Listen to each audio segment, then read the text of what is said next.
ओम शांति। भोग की विधि एवं विधान में आज श्राद्ध का आध्यात्मिक रहस्य समझते हैं। मीठे मीठे प्रभु परमेश्वर ने हमें बहुत मीठी मीठी शिक्षाएं दी है। जिन मीठी मीठी शिक्षाओं से हमारा स्वभाव मीठा बनता है, हमारी वाणी मीठी बनती है, हमारे जो भी कर्म हैं उन कर्मों में भी दिन प्रतिदिन मिठास भरती जाती है। और जितने हमारे कर्मों के अंदर मिठास भरती जाती है उतना वह कर्म श्रेष्ठ हो जा रहा है। उतना ही जितना मन वचन और कर्म में मिठास, उतना ही हमारे अंदर की मिठास भी बढ़ती जाती है और कर्म भी श्रेष्ठ होता जा रहा है ना।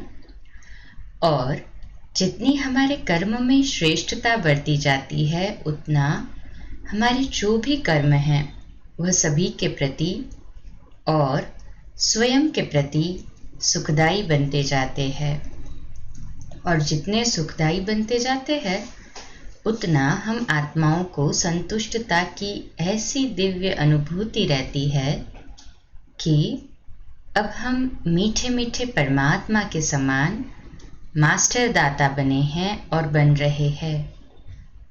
मीठे मीठे परमात्मा की शरण में हम सभी बच्चे यहाँ पर आते हैं और हम सभी बच्चों ने बहुत अच्छी तरह से इस बात को समझा है कि हमें स्वयं के सुख, शांति, आनंद और पवित्रता के लिए तथा अन्य के भी सुख, शांति, आनंद और प्रेम लुटाने के लिए जीवन के अंदर गुणों का, स्वभाव का और संस्कारों का परिवर्तन अति आवश्यक है।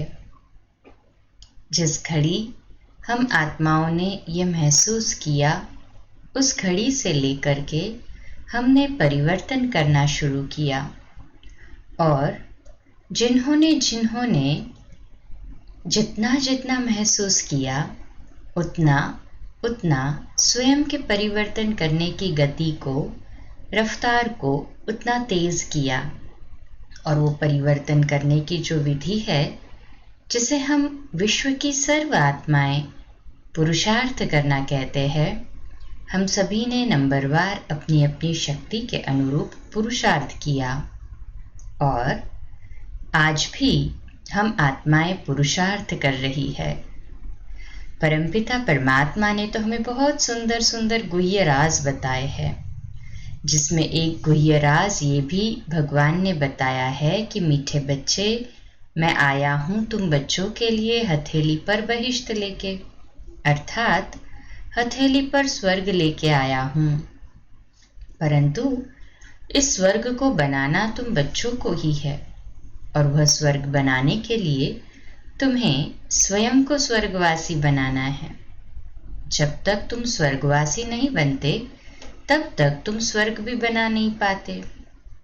अब जब स्वर्गवासी बनने की जहाँ बात है, यदि कोई अनजान व्यक्ति ये सुनेंगे तो कहेंगे यहाँ पर तो बहुत विचित्र बातें बताई जाती है।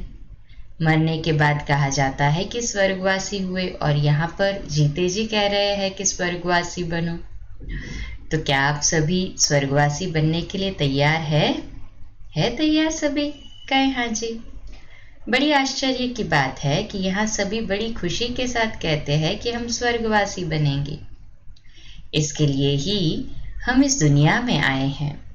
दुनिया कहती भी है आप स्वर्ग में नहीं जा सकते, लेकिन शायद दुनिया वाले इस बात के भावार्थ को यथार्थ रीति से समझ नहीं पाए हैं। हम जानते हैं कैसे मरना और कौन से मरने के बाद स्वर्ग की प्राप्ति होती है।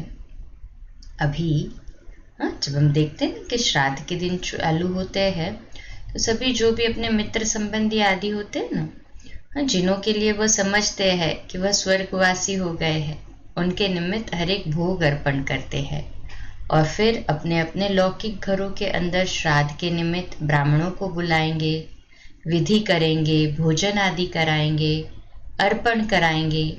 लेकिन हम जानते हैं अब जबकि घोर कलयुग चल रहा है, सभी आत्माएं तमोप्रधान स्थिति में हैं और यह सृष्टि का चक्र सतयुग से शुरू होता है और कलयुग के अंत में भगवान सृष्टि पर आते हैं, तब सृष्टि की सर्व आत्माओं को अपने साथ अपने घर ले जाते हैं। अर्थात तब ही सर्व आत्माएं भगवान के घर जाती है। जो मर जाता है उनके लिए कहते हैं कि भगवान के घर गए, या कहेंगे स्वर्गवासी हुए, या कहेंगे ज्योति में ज्योत समा गए। लेकिन हम आत्माएं जानती है कौन सा मरना, और जितनी भी आत्माएं सतयुग से लेकर और आज कलयुग के इस अंतिम चरण तक जब जब जिसने भी देह का त्याग किया, वह सब आत्माएं कहाँ गई।